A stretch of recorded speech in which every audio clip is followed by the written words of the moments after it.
Friends, మనం IPL match చూస్తున్నప్పుడు umpire ఇచ్చే డెసిషన్స్ వెనక ఎంత టెక్నాలజీ ఉంటుందో తెలుసా? కేవలం సెకండ్లలోనే బాల్ స్టంప్స్కి తగులుతుందో లేదో ఏఐ ఎలా చెప్తుంది? Let's explore. మొదటిది హాక్ ఐ. గ్రౌండ్ చుట్టూ 6 నుండి 7 హై స్పీడ్ కెమెరాలు ఉంటాయి. ఇవి బాల్ వెళ్లే దారిని ట్రాక్ చేసి ఒక 3D మోడల్ని క్రియేట్ చేస్తాయి. అందుకే బాల్ స్టంప్స్కి తగులుతుందా లేదా అనేది ఇది పక్కాగా గెస్ చేయగలదు. రెండవది అల్ట్రా ఎడ్జ్ అంటే స్నికోమీటర్. బ్యాట్కి బాల్ తగిలినప్పుడు వచ్చే సౌండ్ని పట్టుకోవడానికి స్టంప్స్లో మైక్రోఫోన్స్ ఉంటాయి. ఆ సౌండ్ వేవ్స్ని బట్టి అది బ్యాటా లేక ప్యాడా అనేది క్లియర్గా తెలిసిపోతుంది.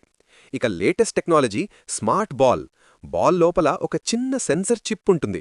బాల్ స్పీడ్ ఎంత రొటేషన్ అంటే స్పిన్ అవుతుంది అనే డేటా రియల్ టైంలో అంపైర్కి వెళ్తుంది.